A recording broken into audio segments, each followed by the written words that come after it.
दूसरी पार्टियां जो है आरक्षण के नाम पर, संविधान बचाने के नाम पर सिर्फ आपका वोट लेती हैं और जैसे ही आपको वोट से उनकी ताकत मिलती है वो आपके खिलाफ खड़े हो जाते हैं। ये आप देखे होंगे। इसीलिए कहीं इधर उधर झांकने ताकने की जरूरत नहीं है। एक मत से एकत्रित होकर अगर आप कमज़ोर पड़ेंगे, आप देखेंगे सूखा पत्ता, मान लीजिए पेड़ का जो सूखा पत्ता है उड़ियाते चलता है, लेकिन जो मजबूत जो है, जड़ से जो मजबूत है उसे बंधा रहता है, वो कमज़ोर नहीं होता है। इसलिए अपने इश्यू के साथ, समाज के साथ एक बंधे रहना है। कौन क्या कह रहा है, नहीं कह रहा है, इस पर प्रभावित नहीं होना है। और आप लोगों की जो लड़ाई है, हमारी जो लड़ाई है, बहुजन समाज पार्टी लड़ेगी और बहुजन समाज पार्टी ने तय भी कर लिया है। इसमें आप लोगों को सोच विचार कर बहुजन समाज पार्टी को साथ देना चाहिए। और जब आप सब देंगे, आपकी सरकार बनेगी और आपकी सरकार बनेगी तो सारा चीज़ हो जाएगा, कहीं कोई दिक्कत आपको नहीं रहेगी। इसलिए बंदोपाध्याय कमेटी का रिपोर्ट बिहार सरकार ने बनाई थी। नीतीश कुमार जी एक कमेटी बनाए थे, तो कमेटी ने जो रिपोर्ट दिया था, तो कमेटी ने रिपोर्ट दिया था कि सरकार के पास इतना सरप्लस भूमि है कि प्रत्येक मतलब कृषक को, जिसको अपना खेती नहीं है, भूमिहीन कृषकों को 1 एकड़ सिंचित जमीन दे सकती है और आवासहीनों को, जिसका अपना आवास नहीं है, उसको 10 डिसमिल जमीन दे सकती है। उसको कहीं से ज़मीन दूसरे जगह से लेने की ज़रूरत नहीं है। इसके बावजूद भी अभी तक बिहार सरकार ने ये काम नहीं किया, ना 1 एकड़ ज़मीन दिया या ना आवासीनों को 10 डिसमिल ज़मीन दिया। नतीजा आप देख रहे हैं कि क्या क्या झंझट हो रहा है ज़मीन के चलते। ज़मीन का कीमत भी बढ़ गया, हर एक जगह मारपीट का नौबत है। तो ये मान लें कारण मान लें कि है, तो समाज में जो परिस्थिति मान लें कि सरकार द्वारा क्रिएट हुआ है।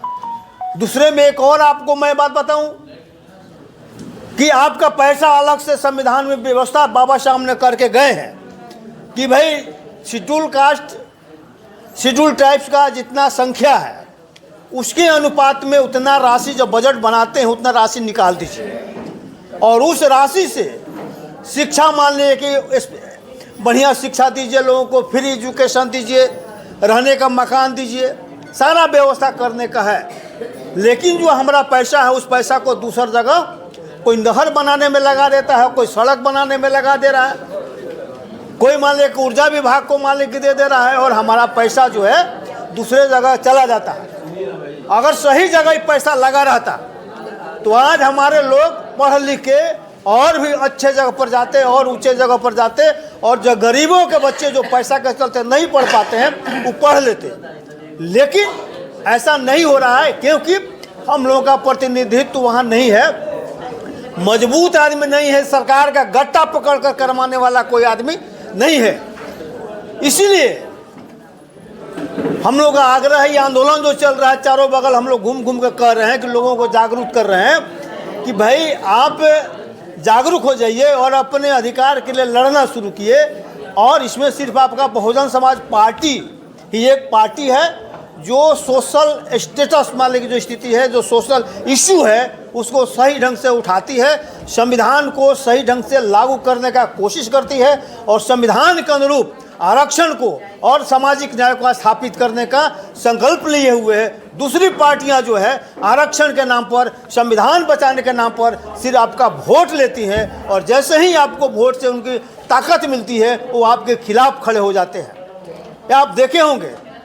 इसीलिए कहीं इधर उधर झांकने ताकने की जरूरत नहीं है। एक मत से एकत्रित होकर अगर आप कमज़ोर पड़ेंगे, आप देखेंगे सूखा पत्ता, मान लीजिए पेड़ का जो सूखा पत्ता है उड़ियाते चलता है, लेकिन जो मजबूत जो है, जड़ से जो मजबूत है उसे बंधा रहता है, वो कमज़ोर नहीं होता है। इसलिए अपने इश्यू के साथ, समाज के साथ एक बंधे रहना है। कौन क्या कह रहा है, नहीं कह रहा है, इस पर प्रभावित नहीं होना है। और आप लोगों की जो लड़ाई है, हमारी जो लड़ाई है, बहुजन समाज पार्टी लड़ेगी और बहुजन समाज पार्टी ने तय भी कर लिया है।